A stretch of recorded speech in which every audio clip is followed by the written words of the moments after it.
Қазіргі таңда көптеп тарап жатқан қауіпті аурулардың бірі қызылша болып табылады. Көпшілігіміз қызылша мен желшешекті, сонымен қатар қызамықты бір-бірінен шатастырып жатамыз.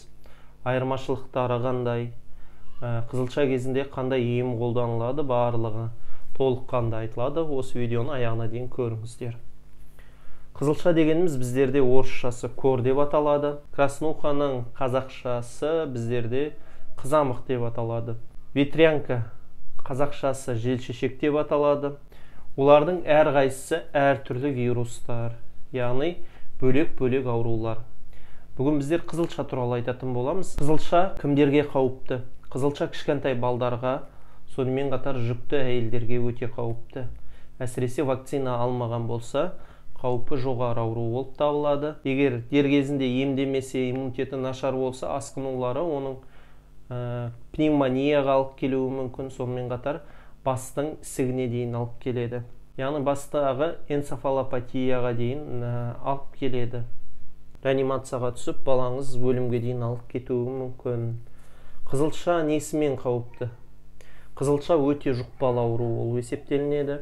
Егер сіз бір помещениеда отыратын болсаңыз, мысалы бір автобуста кетіп баратырып, бір адам қызылшамен ауырып сол жерде 5 минуттан артық уақыт отыратын болса, яғни жөтеліп сөйтіп отыратын болса, онда оның сол автобуста отырғандардың ішінде 98-100%-ға дейін вакцина алмаған адамдар ауырады.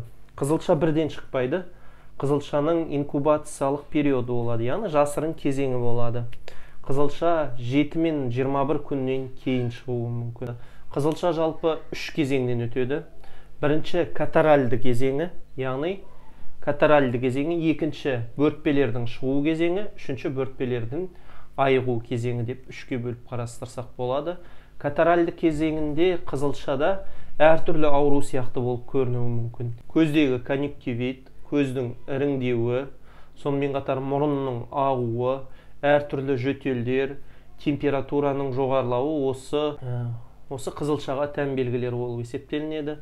Қызылшаның жалпы 2-3 күні, яғни температура шығып бастады, бірақ ешқандай бөртпе жоқ болып жатса, 2-3 күн өткеннен кейін ауыз қуысын қарасаңыздар болады. Ауыз қуысында мына қызыл иекте, тістің астыңғы жақтарында, мына тістің үстіңгі жақтарында қызыл иектерде аппақ дақтар болады. Оны авторы бойынша белско-филатово коплика деген дақтар пайда болады. Сонымен қатар ұрттарда розовый оттенкімен белгіленген дақтарда болуы мүмкін. Соларға қатты назар аударыңыздар. Ол дақтар біздерде 4-5 күні ол ақ дақтар кете бастайды да, орнына әртүрлі майда-майда қызыл дақтар пайда бола бастайды. Қызылша кезіндегі бөртпенің айырмашылығы барлығы бір келкі болады, яғни көлемдері бірдей болады. Сонымен қатар қызылшаның айрықша себептері олар поэтапны шығады. Бөртпе баста құлақтың артынан немесе бастан басталып шығып, жайлап төмен қарай түседі. 3 күннің ішінде толыққанды бөртпе шығып аяқталуы керек. 3-4 күннің ішінде. Басқа шығады, мойынға шығады, солай жоғардан төмен қарай бөртпелер тарала бастайды. Температурасына келетін болсақ, бастапқы катаральды кездерінде 38-ге дейінгі температура 3 күн бойы жалғасады.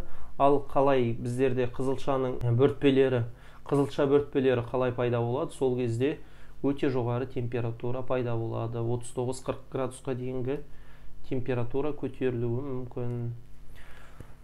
Көпшілігіміз сонымен қатар ветрянка мен қызылшаны шатастырып жатамыз.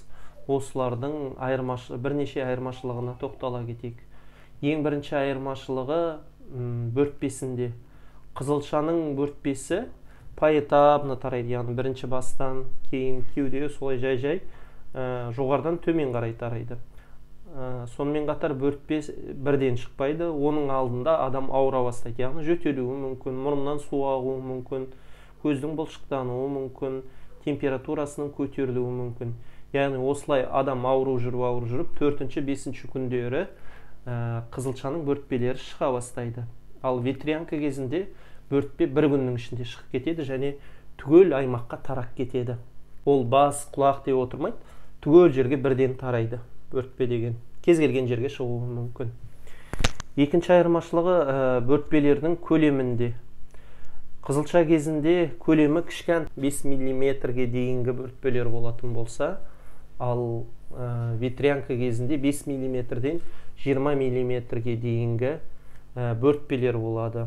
Тағы бір айырмашылығы, қызылшаның бөртпелері барлығының көлемдері бірдей болады. Және бір-бірімен қосылып кететін жерлері болады, немесе бөлек-бөлек тұратын кездерде болады. Ал ветрянка кездерінде бөртпелер әртүрлі көлемде болады. Бірі үлкен, бірі кішкентай деген сияқты. Сосын ветрянка кездерінде бөртпелерде сулы болып тұрады, ал қызылшада ондай сулы болмайды. Тағы бір айырмашылығы, ветрянка кездерінде бөртпелер шаштың орталарына шыға бастайды. Ал қызылшада шаштың ортасына бөртпе шықпайды. Көбіне бет аймақтарында бөртпелер пайда болуы мүмкін. Қызылшаның температурасы 39-40-қа дейін көтеріліп, 3 күн бойы сақталуы мүмкін осындай температура, яғни бөртпе кеткенше. Ал ветрянкада қатты температура жоғары болмайды. 38, максимум 39-ға дейін болады, және кейбір жағдайларда болады, кейбір жағдайларда тіпті температура қатты көтерілмеуі де мүмкін. Қызылшамен ауырып бөртпе шыққан адамдарда светобоязненность дейді, яғни біздерде жарықтан қорқу пайда болады.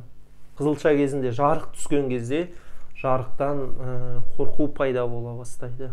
Жарыққа көп бір қарағысы келмей қалады, раздражение беруі мүмкін, яғни жағымсыздық сездіруі мүмкін, жарыққа қарай алмауы мүмкін. Еміне тоқталатын болсақ, қызылшаның ең жақсы емі уақытылы вакцина алу. Қызылшаның алдын алу үшін КПК екпесін салады.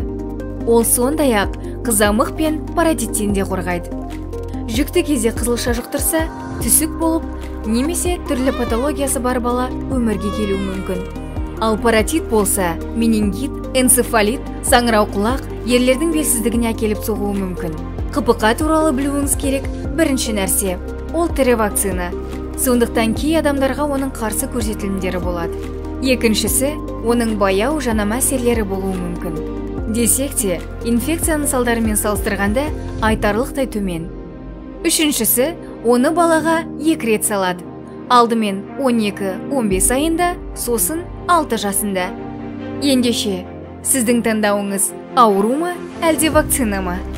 Қазақстан Республикасының күнтізбесіне сай, әр жаста өзінің алатын мерзімі бар. Сол вакциналарды міндетті түрде алыңыздар, қызылшаға қарсы вакцинаны. Ал бұрын алмаған болсаңыз, қазіргі таңда 30 жасқа дейінгі адамдарға корға қарсы, яғни қызылшаға қарсы вакциналарды береді. Кордың нақты корға қарсы деген ем жоқ. Кордың симптомдарына, яғни белгілеріне байланысты емдер беріледі.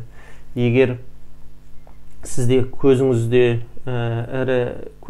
іріңдеуі, яғни бұлшықтану пайда бола бастаса, яғни көзге әртүрлі тамшылар тамыза бастайды.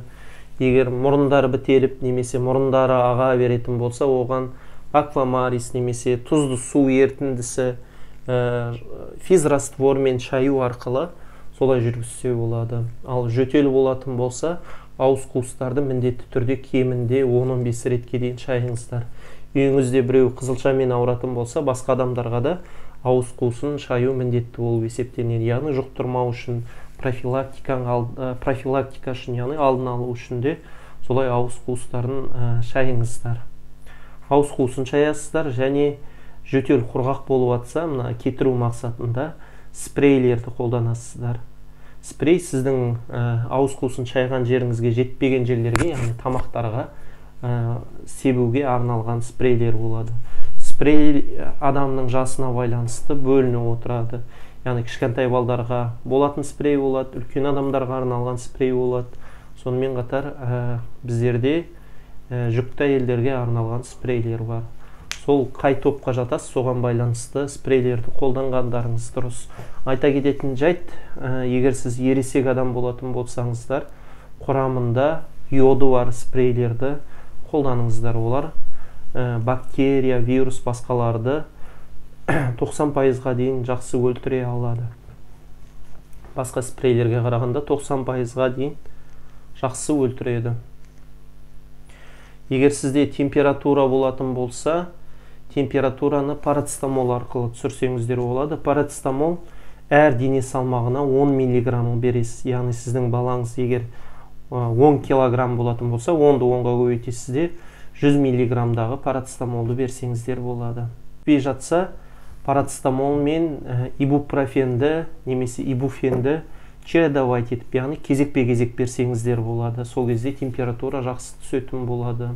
Парацетамолды 4 күніне 4 реттен артық қабылдамаңыздар. Егер 4 реттен артық қабылдайтын болсаңыздар, бауырға зиян келуі мүмкін. Сол үшін ибупрофен немесе ибуфен мен чередовать етсеңіздер болады.